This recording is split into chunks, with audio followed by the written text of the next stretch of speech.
Langsung dari gedung DPR MPR, pemirsa, semakin mendekati pukul 10 pagi, di mana nanti pelantikan Presiden dan Wakil Presiden Republik Indonesia 2024-2029 akan terlaksana. Saya akan memberikan komposisi narasumber yang seimbang untuk Anda dari Golkar bahkan juga PKS untuk bertanya kepada mereka bagaimana nantinya transisi pemerintahan Prabowo Gibran ke depan, pemirsa. Saat ini saya sudah bersama dengan Bang Maman Abdurrahman di sini. Selamat malam, selamat pagi, assalamualaikum. Ini settingannya masih malam ya. Dan juga ada Bang Nasir Jamil di sini, pemirsa. Sebelumnya saya mau ke Bang Nasir Jamil dulu ya. Bang Nasir, mungkin apa yang ada di bayangan masyarakat Indonesia ketika melihat posisi PKS dan pemerintahan Pak Prabowo Gibran, posisi PKS ini seperti apa? Kalau dibilang hubungan mesra, ya mesra ya. Hari ini juga mungkin wajahnya cerah mengikuti pelantikan, tapi nggak dipanggil tuh ke Hambalang, bagaimana? Sebenarnya PKS dengan Pak Prabowo kan bukan artinya bukan orang baru ya.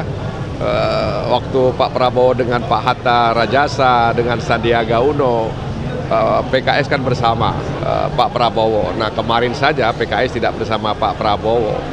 Dan memang PKS sudah memutuskan untuk bersama pemerintah dan juga sudah mengusung dan juga mengusulkan kepada Pak Prabowo seorang profesional yang akademis.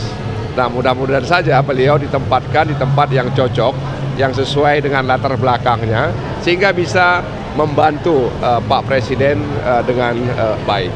Oke. Kalau Bang Maman, sebenarnya hari ini ikut pelantikan sebagai anggota DPR terpilih atau calon menteri nih? Ini karena saya pikir kayak nggak pakai dasi warna kuning ya, warnanya Pak Prabowo ini. Bagaimana, Bang? Nah, ya tentunya saya pada pagi hari ini kapasitasnya sebagai anggota DPR RI, karena ya sampai saat ini masih anggota DPR RI. Jadi ya bahwa memang dipanggil dan teman-teman juga udah lihat kan, dan kemarin juga kita udah dapat banyak pembekalan dari Pak Prabowo dan beberapa tim-tim intelektual, dan alhamdulillah ya itu positif lah pembekalan tersebut. Namun untuk pastinya kan semua itu kan ada pada hak prerogatif Pak Prabowo, saya pikir itu. Oke. Bang Nasir, sebenarnya boleh dikomentari kalau kita dengar angin yang berhembus, ini Bang Maman ini menteri yang kementerian dipecah, sebut saja UMKM ya. Iya. Apa pendapat Bang Nasir Jamil mengingat bahwa oke baik kerjanya lebih fokus tapi anggarannya itu memang ada yang bilang, ada yang bilang kecil itu indah. Terus bagaimana? Lebih mudah mengurus, lebih fokus ya. Ya tentu saja uangnya nggak boleh kecil juga, ya kan, meskipun sudah dipisah, tapi pendanaan juga harus seperti yang dulu juga, sehingga bisa memberdayakan kegiatan-kegiatan ekonomi masyarakat. Karena UMKM ini juga tulang punggung perekonomian. Masa COVID yang lalu itu untung ada UMKM, sehingga bisa ekonomi kita bisa terjaga. Nah karena itu kita harapkan kalau nanti ya brother kita ini ya jadi menteri UMKM ya bisa melejit lah itu UMKM-nya ya kan, dan tentu saja nanti harus ada diimbangi dengan aturan-aturan main yang ada sehingga UMKM itu bisa jalan dengan baik. Nah, Bang Maman kan di DPR tahu betul loh kalau urusan itu menghitung uang anggaran itu kan DPR nanti urusannya akan melihat membelejeti ini gimana kinerja menteri-menterinya. Nah, mengingat Abang, jikalau memang benar tergabung menjadi kabinet Pak Prabowo Gibran, itu harus menjelaskan kepada masyarakat juga bahwa ini kerjanya, anggarannya juga sekian, tupoksinya sekian, dan yang dilakukan adalah sekian, seperti itu. Ini bagaimana? Pertama begini ya, saya mau sampaikan apa yang saya sampaikan, kapasitas saya masih sebagai anggota DPR. Kita mau melihat dulu gambaran secara menyeluruh terkait mengenai wajah UMKM kita. Harus dipahami bahwa ada kurang lebih sekitar 60 sampai 65 juta UMKM yang tersebar di seluruh Indonesia, dengan berbagai macam plus minusnya, dengan berbagai macam baik buruknya, kelebihan dan kekurangannya. Nah tentunya yang harapan kita ke depan, kelebihan-kelebihan yang sudah dimiliki oleh sektor UMKM kita itu mau kita dorong. Nah dalam beberapa diskusi saya dengan Pak Prabowo dan juga kemarin di pembekalan, memang ada pembahasan spesifik khusus terkait UMKM. Kita membandingkan UMKM di Indonesia dengan di seluruh dunia. Ada harapan besar memang yang disampaikan oleh Pak Prabowo. Beliau ingin sekali sektor UMKM, pelaku-pelaku UMKM ini bisa naik kelas. Karena tadi sudah disampaikan oleh abang kita bahwa pada saat COVID kemarin terbukti loh bahwa yang menjadi bumper menjaga ekonomi kita nggak terporak, nggak jatuh terperosok terlalu jauh itu karena sektor UMKM-nya. Nah, namun di sisi lain kita sadar bahwa penopang ekonomi kita dari sektor UKM, tapi di sisi lain masih banyak mayoritas yang sektor informal. Nah, ini yang lagi mau coba kita jaga, karena kalau sektor informal itu kan rentan tuh. Jangan sampai dia penopang ekonomi tapi banyak didominasi oleh sektor informal, ya akhirnya menjadi rentan. Nah, ini yang mau coba kita cari, kita jaga nih.